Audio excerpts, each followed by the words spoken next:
Good evening, everyone. Welcome to the 2021 Annual Oakville Film Festival. We are so grateful to have you here.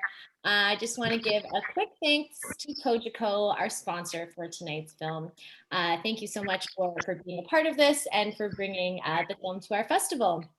Next, I just want to thank the OFFA board. You guys worked tirelessly to bring this festival to life. It's been virtual the past 2 years, but this is the 8th year of the festival, and we are so excited to get back into theaters when things open up again. So thank you, OFFA board, for everything that you do. Thank you to our guests who are here today. We have cast and filmmakers. We are so grateful to have you to chat about the film, and we'll get some audience involvement as well. I'm sure they would love to ask you some questions and see what goes into filmmaking. Another big thank you to our viewers. Thank you to the audience who shows up virtually and shows up in person to support our films. We couldn't do it without you, and we are so grateful for you. Just a couple of reminders. Don't forget to vote for the short film and for the feature films. So you can vote. There's a scale from 1 to 5, 1 being a lower score, 5 being the highest score. And you can vote for the Audience Choice Award. And just make sure that all of the films that you watch, you vote on. We'd really appreciate it. Number 2, if you want to get involved in this Q&A, you can post your questions in our chat over here and ask some of the filmmakers questions that you have. So we'd love to have your involvement. Next, I'd like to introduce all of our guests who are here today. So first, for our feature film, we have director and writer Virginia Abramovich, who brought us Between Waves. Hi, Virginia. Thank you so much for being here. This is your feature directorial debut with Between Waves. You're a graduate of the Canadian Film Centre directing residency. You've directed both film and television. You've done a political documentary, Little Questions, and that screened at the UN headquarters in Geneva. And you've done so much, and we're just so grateful to have you here at our festival. So thank you for bringing us Between Waves. Next, I'd like to introduce one of the stars from Between Waves, Luke Robinson, who plays Isaac. Hi, Luke. Thanks so much for being here. You're welcome. Thank you for having me.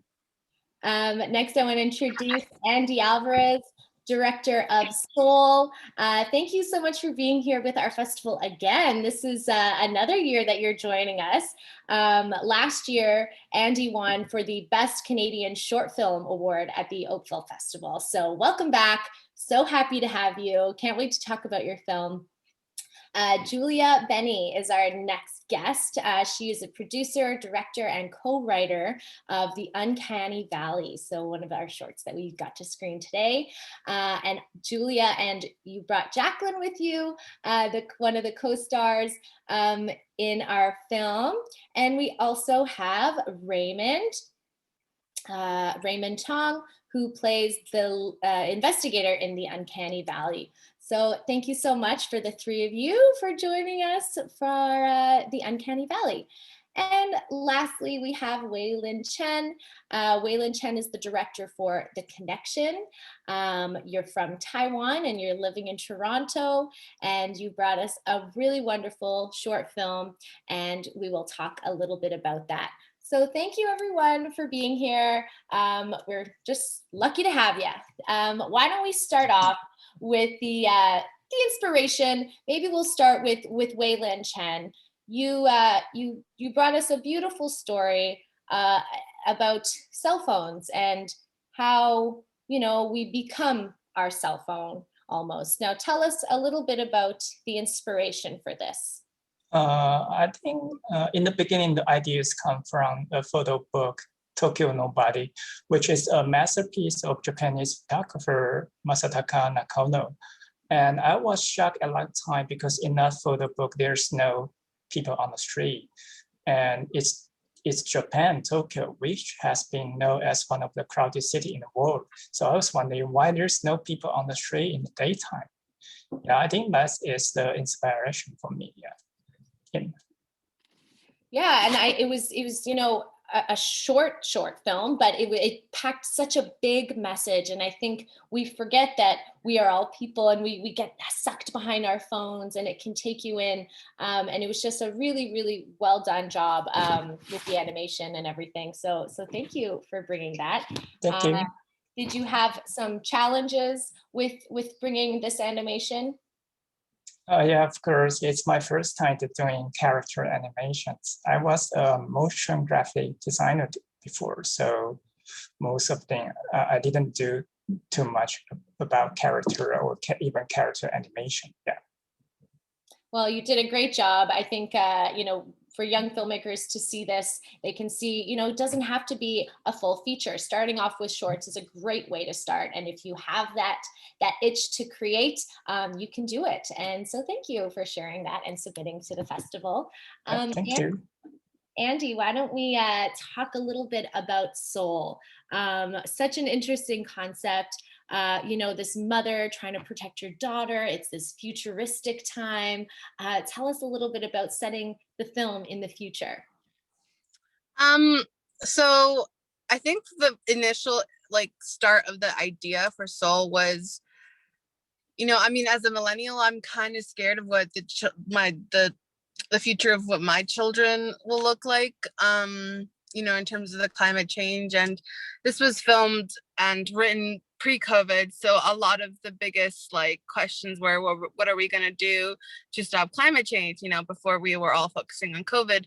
So I wanted to write a film about how those fears kind of manifested, and how I wanted it to focus on a mother and a daughter, and just how strained the relationship is when it comes to being in a world where they have to be isolated from the rest of the population, and they have to kind of depend on each other to survive. But then also it's one of those things where it's well, we ask ourselves scientifically, could this happen? Could we live in a world without the sun? And it's, the smog that we created is something that actually happens in certain parts of the world that's overpopulated by, exhaust and carbon emissions. So there's a lot of science and research that went behind into what is plausible and could potentially happen in the near future. And that's kind of the story. And that's how it started in terms of an idea. And then we took it a step further between my writer and I, Martin Calvo and I. So the initial part, the initial was me having these fears about what my future was going to look like with my children. And then I wanted to take it a step further and make it sci-fi, and then just, but keep it grounded with the reality of this relationship. So, yeah. It's so important to not only talk about the problem that we're facing today, but also to give that scary truth of what the future might look like. During this festival, we got to screen a bunch of films about the environment, and some are documentaries about what's going on and the coral reefs, that they are dying, that our oceans are so polluted, and it's not a suggestion anymore. It's a dire need that we need to make changes, and it needs to start right now. Otherwise, that could be our future, and that's only 20 years from now that you were showing. And, it's scary to think that who knows what the future could be. The fact Absolutely. that before COVID, people were already wearing masks for pollution reasons. Yeah. Now, I don't think I'm ever going to travel on an airplane without a mask, just because the thought of it, it's changed our minds so much that there are pollutants all around, and we're breathing them in. So I just thought that showing the futuristic version of it was so great, and it just really hit the nail on the head. Now, was there a thought of making this into a feature eventually? It's such an interesting idea. That's a great question. I mean, initially, this film, I will say, was written for a film competition here in Vancouver. It's called Crazy Eights, where 6 filmmakers are selected to make their short film scripts. But the crazy thing is you only get 8 days to make it. You shoot it in 3, and then you edit it in the 5 consecutive days after that. So thankfully, this is a script that kind of just got to that round, and we got selected in early 2020. And so this film, Soul, was made with everybody volunteer, everybody coming together, pulling resources, and making a film in 8 days. And I remember we shot it in 3, and I was editing. We had an assembly less than 10 hours after we finished wrapping. And so, I mean, initially it was just a short and we just wanted to be a part of this competition. But then as, you know, the world kind of progressed into this COVID era, we started to ask ourselves, like, well, Soul is not just about climate change. It's about how, you know, human behavior is being affected, or human experience is being affected because of things we can't control, like the climate, or like a pandemic that, you know, it's an outbreak. So it's almost as if it was like an initial idea that started something bigger. So as at this moment, like, we've talked about it with my co-writer, you know, maybe expanding on that world, maybe not focusing on Lucia and Claudia, or not Lucia, sorry, Marisol and Claudia, but maybe focusing on somebody else or another family, or in a different kind of, you know, either economic or social class, and how that kind of world affects them and differently, you know, because I wanted to make sure that the lead character, like the mom, she was, you know, she was well established in the world enough to like be able to sustain her daughter and be able to support her, you know, with her education and with her the resources that she had. So we always wanted to explore different parts of the world and how that was affected through something like this. So there maybe is a series into this. Maybe there's a feature. I think that there's a lot more to explore there. So yeah, hopefully, maybe. I love it. And, you know, I love the end of the film, that, you know, being the science, you're not sure where it's going to go. And then that sense of humanity, that you realize why the daughter is fighting so hard. Because she's like, well, Mom, you said that we shouldn't go alone, and you're going out alone every day. Really, really great way to tie it all together. So well done. Congratulations. Thank you. Really great. Speaking of things we can't control, Julia, in the Uncanny Valley, we have this robot lady, this Andy. Tell us about Andy. This was such a cool character. Yeah, we actually, coming over your question from inspirations, I got, after watching Star Trek's A Measure of a Man episode, in which Data's put on trial, and it's all a question of, is he considered an individual? I remember emailing Jacqueline and being like, I kind of want to like write a short, and I had this idea, and we just bounced ideas back and forth. And what we kept landing on was the idea of identities being attached to memories. And so a lot of Andy's identity is tied to her memory and how she remembers who she was, and how our memories, like, even if we're not flesh and blood, if we have memories that we created ourselves, does that not make us our own person? Because it drives our decisions and it drives our actions. So that's what we were exploring with Andy. And then with the investigators' characters, that like opposing with like, but you're just a machine, like you're not. And so it's like that kind of conversation between those two over the course of it. And Jacqueline can speak more to Andy too as well, because Yeah. The Uncanny Valley was written by me and Julia, and I think I think as you were saying, Julia, it kind of just started with just these like small ideas that we were just kind of sharing back and forth. And I think mostly for me as a writer, I'm very, I think, like character based. So I was definitely just very drawn to I guess rediscovering your memories, rediscovering who you are, and your identity in all of this. So I think that plus all of Julia's like really incredible like sci-fi ideas and worlds that she has inside her head. We kind of like melded those two together to create this short here. Yeah. And it was a question of like, what could we do? Because we created this world and we're like, well, what can we do with like a small budget? That's the thing. Yeah, that's the thing. So then we got an investigator character, and we're just like, okay, what if it's a conversation about like what makes like an individual an individual? Exactly. Yeah. It's so great because Julia is such an incredible director and storyteller that like she wants to do all these like big grand things, and she absolutely will one day. But we were both like, okay, how do we do something with like a small budget, but we still wanted to, create a really interesting new world. So so I think that was really fun to create together. Yeah. Good challenge. Yeah. Really well shot. I mean, it didn't look like the budget was minor. It looked really well done. Great job in creating this dystopian futuristic set. It was really great. We had an incredible cinematographer, Ash Taylor, and he really just like elevated our story so much. Yeah. It was Virginia, let's chat with you, our director for Between Waves. You brought us such a beautiful picture. I gotta say, I'm slightly biased. My family is from San Miguel, Azores, so we frequent there. And I was so excited to see, like, you know, this professional camera showing the amazing island. They call it the Green Island, and I'm sure you knew this. Why don't you tell us a little bit about San Miguel as you know, part of the film, and why you chose to shoot it there? Sure.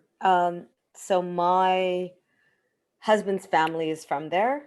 So his father is from there. So his father's side of the family. So I've gone there a few times, and it's probably been about 11, well, it's been more than 11 years now, but yeah, no, it's been like 13 years because you got 2 years of COVID. Forget about those 2 years. Yeah, they just kind of, anyways. So I just wanted to tell a story there, and I felt I think it's one of the most beautiful places I know.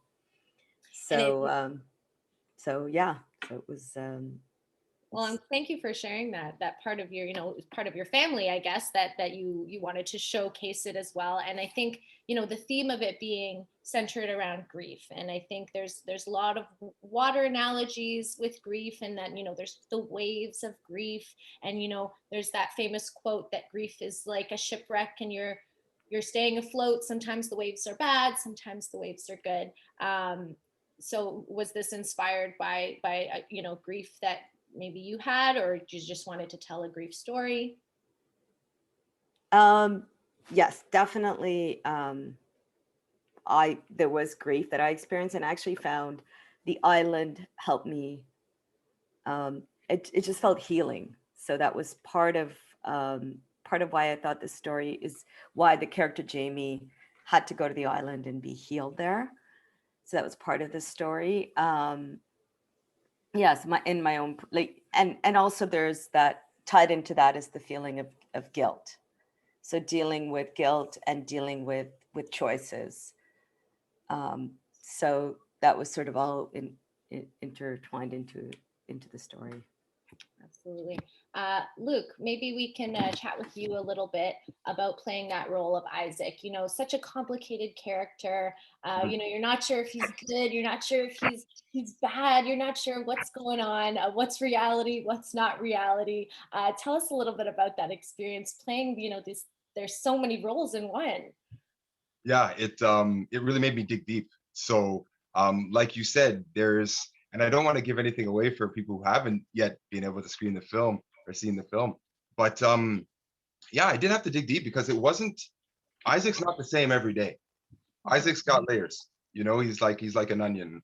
But it really stretched me because sometimes he is, you know, perhaps not your perfect boyfriend, but I think he's probably up there. And other times you're really, really questioning if he cares for Jamie, how he cares for Jamie, and this kind of thing. So really to bring that to life and to portray that convincingly had me digging deep. Yeah, and the fact that each choice, you know, that each character was making was going to affect maybe the next one. And then when you see the snippets into the other realities, like, oh, I wonder what that choice led to that outcome. And it was just, my mind was going elsewhere, thinking, oh, if I wonder if I had chosen this in my life, would I be here?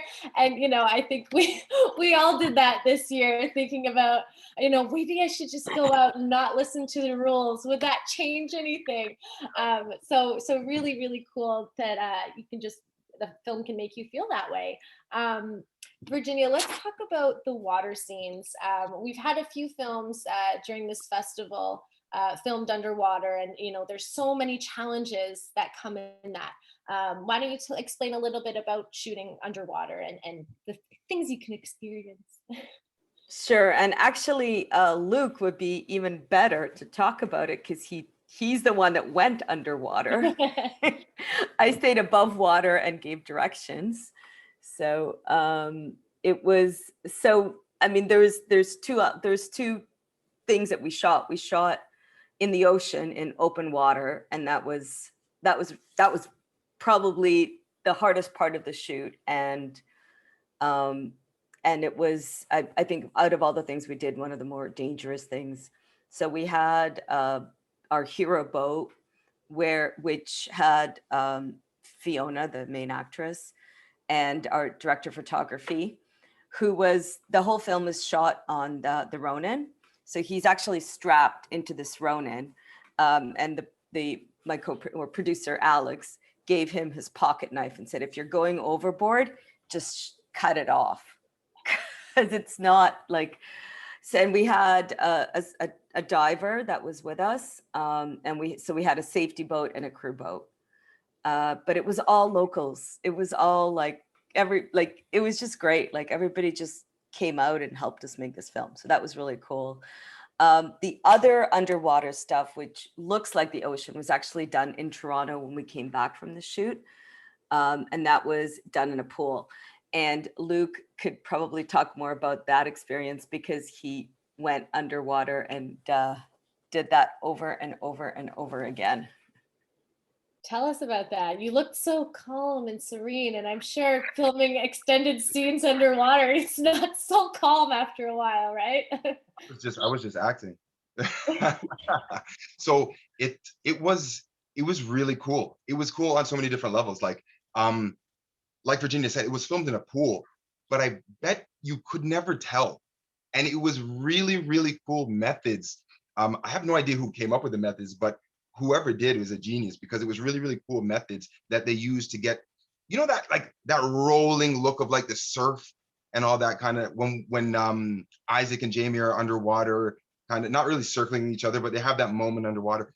That effect really, really impressed me. But the whole filming underwater was really, really cool. I was fully clothed, obviously. And I actually had to use weights to sink down to the bottom of this pool so that we could get some of the shots and that kind of thing. And yeah, so we would hold our breath, we would go down, we would try and get the shots. And then when we were running out of breath, I would grab Fiona, who played Jamie, and I would try to launch her up to the surface, and then I would push off the bottom so I could come up myself. But it was it was a real experience. It was a real wow. The weights, you had to have like the perfect balance, not too much to sink, but enough that you can swim back up. It's I have this really weird type of buoyancy where I float just under the surface. So I'm not going to sink to the bottom, but I'm not above for air. So yeah, we had to make it work, It was so cool. Really, really great. Virginia, with the story telling it about grief, we also see a different aspect. There is the drug issue. Was that always going to be part of it? Was that maybe that something came later on?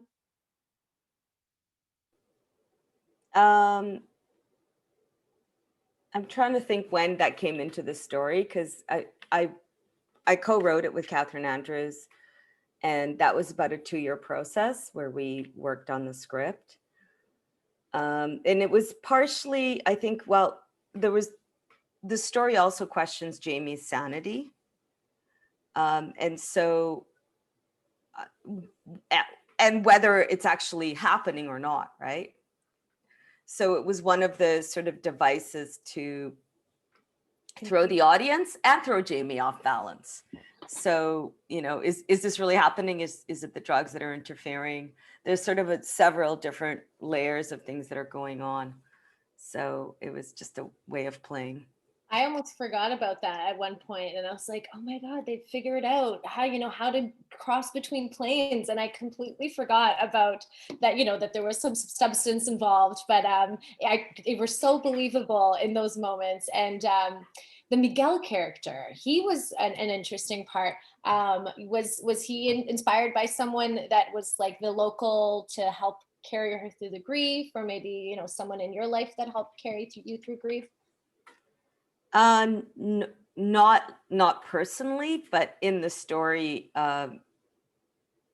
it was that was the idea, that they sort of heal each other and help each other. And I think the story needed, because everyone was not from the Azores, so it needed to have something that felt from there. And actually, I don't know if he's like a local celebrity, right? But funny enough so yes, so it was great. He came down, and it just worked out. Like, he came down for a weekend, and we shot with him for 2 days, and that was So good. it was lovely. Yeah. One part that I'm not sure if everyone got this joke or maybe just Portuguese people, when she's getting directions from a local when she's in the car, and the man is saying sempre frente, so pretty much the typical way to give directions, like straight, you go a little straight and then go right. And it's such a typical like Açorian thing. And I was just rolling because I'm like, that is so true. And they don't even tell you which streets to turn on. It's like landmarks and then like straight landmark. It's so funny. I love that part. Hilarious. That was, well, first of all, that was a real local person that we were like, hey, can you help us out here? Here's some cash. And he's like so authentic. That worked out really fun. But it's my experience too in the Azores, like when you get lost, good luck getting direction. Yeah. And then everything kind of looks the same. It's all that beautiful white and gray. So it's tricky, but such a beautiful island to explore. We do have an audience question for you, Virginia. This is no name, but this is a beautiful film. Is Christopher Nolan's Inception an influence for you at all? Absolutely. Absolutely. And the ending is a little nod to Inception at the end. Yeah. It's definitely that, and also Memento, another Christopher Nolan film. And you know what? Your films are definitely inspiring local Oakville folk who are trying to get into film. And, they're all so different, but they all have the same message that, there's humanity in us and we are all the same. And we all have our basic needs. Raymond, let's chat with you. You were in the Uncanny Valley. Thanks for joining us. Tell us about this experience. How did you meet Julia and Jacqueline on this project? I got an audition online. And I met them at the place. And actually, it was like a really skinny, tiny, I think, music room. Yeah. And it was a really hot day, I remember. And there was like no AC. So it got me in the mood of being grumpy. So that worked for the character. And I did it. Had a blast. Connected with Jacqueline really well, and she just turned on her Android thing, and I was just like, well, with a small cast, it's difficult to see different things, but you guys had a great connection together, the two of you, and Jacqueline, you being a robot, but still bringing that sense of humanity into a robot character. Really, really well done. Mm-hmm. Andy, so let's talk a little bit more about that. You shot it in what, 3 days, you said? So, with all these young filmmakers watching, maybe you can talk a little bit about how, it doesn't have to be a year-long process. Tell us about trying to condense something into such a short amount of time, but producing such great work. Thank you. I will say, like, before Soul, I did have, experience making other shorts as well. And, each one of those shorts has taught me a lot. One short is like, oh, why would I write 10 characters in one room that all have speaking parts? And I have to do that in 6 hours. So there are different elements of the scripts that I write that I learned things from.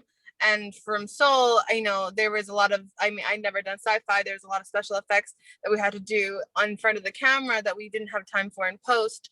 So there was, there's nothing that was VFX.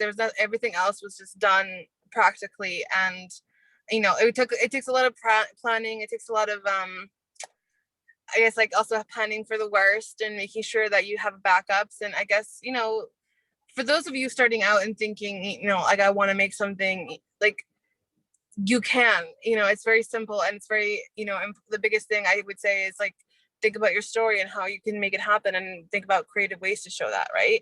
And whether that's on your phone or a great camera that you have access to, like, you're able to, as long as you think about your story and as long as you're elevating and pushing your story to the limit that you want it to be, audiences will be enthralled, and audiences will be a part of that journey with you. And that's what you want, I hope. So I guess it's not something that takes a lot of money. definitely you grow up to think that it does because Hollywood tells you that. But a lot of beautiful short films, or a lot of films, like what Oakville has curated, but they're made with lower budgets, and the heart of it is the story, and that's ultimately what matters. And I think it's the passion that sells it. You guys all seem like very passionate filmmakers, and you had a yearning to tell these stories, and these are stories that need to be told. We need to hear different perspectives. So thank you for being storytellers. Luke, we have an audience question for you. You have such chemistry with Fiona on screen. Tell us a bit about that. And then Virginia, maybe you can chime in about the casting process, was the second part of that question. So Luke, tell us about that fiery chemistry. You're muted. Hello. Hello. Awesome. Thank you. So yeah, Fiona's awesome. So we connected really early because we're both English. I was born in England. So we spent a lot of time just, making jokes, about English culture and doing accents and just having fun messing around, So if you can be relaxed with somebody that you're going to work with and just have fun, the chemistry will come out. That's what I believe. Now, Virginia, with casting these great co-stars, tell us a bit about that process. Was it a long casting period? Two separate things. Luke came to the audition, and I was like, okay, that's our Isaac. So that you're awesome. Fiona, it's different because Fiona I had met many years prior. I was friends with her, and we worked developing the character of Jamie together. And then as we wrote the story, she would give us notes, and then we went. She's actually from New York, and so my co-writer and I went to New York. We workshopped some of the scenes together. So it was because I had some Arts Council funding, very grateful for that as well. I was able to take that time to process that. But then the chemistry between Luke and Fiona, that was awesome, and that came together because they're both such good people. And it's such true. good. It's so true. So it's kind of, it was bound to happen and connect, and they put the work into it. Like we started early on, like we were doing reads even before, like we were doing it virtually even before, like Fiona came to Toronto. We were rehearsing. We were doing all kinds of things, like just playing around and doing stuff that had them connect. But I think regardless, like they're just both such open and giving people that it just came through. So and you wrote such strong characters, so I'm sure they had a great time trying to fulfill that vision you had for those characters. Now, did anyone have any questions for each other? No? Anything we want to share? What's coming up next for you guys for filmmaking? Something we can look forward to seeing from you? Anyone want to share? Julia, Jacqueline, you look like you have something to say. I was gonna say, Jacqueline and I, after we finished Uncanny Valley, the few people who did see it when we were doing our little screening test were like, "Oh, this would be a great series." And so just before the holidays, I messaged Jacqueline and I'm like, "Hey, this is an idea for a series. Do you want to play around with it?" And then we spent basically our winter COVID time planning out a series. So we kind of have that for the Uncanny Valley. So if anybody liked it, fingers crossed, we might be able to make it a series one day, which would be really cool. Fun. I mean, this is the part that I love about these Q&As, seeing how the birth of certain things transpire into other things. So thank you for sharing that. And good luck to you. I hope it does become a series. It was such a cool concept. Oh, thank you. Wei Lin, what are you working on? Anything that we can see in the future?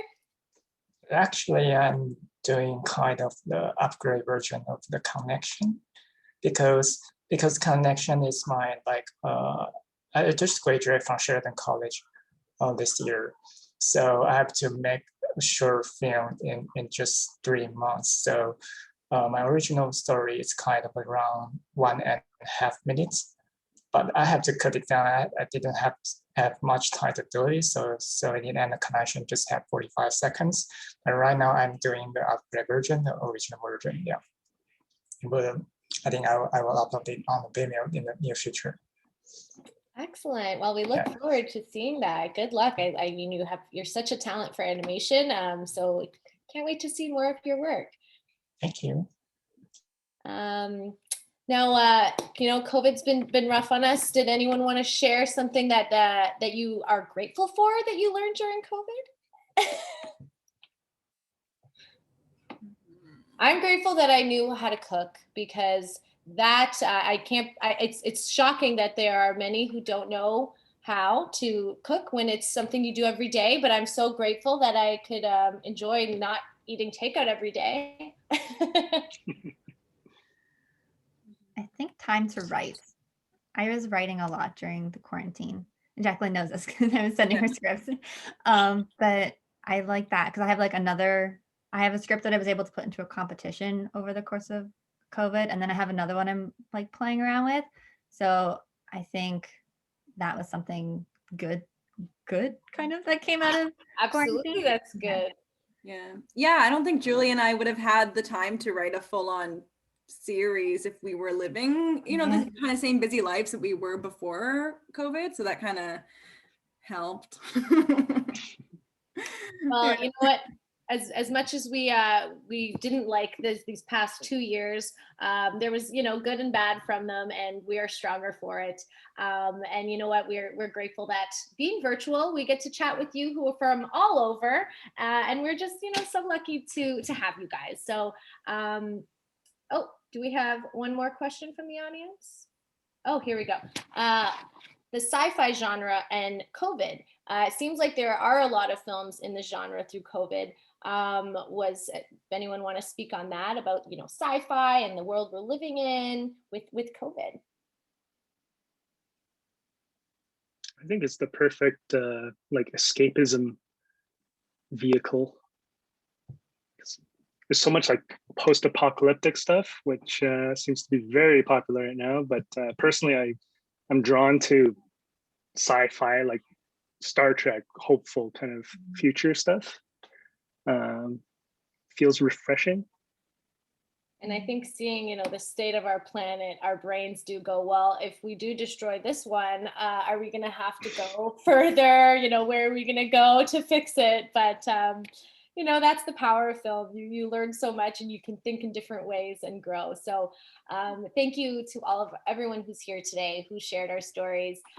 We're going to tie things up now. I just want to thank Luke Robinson for being here. Thank you, Virginia Abramovich, for bringing us our feature, Between the Waves.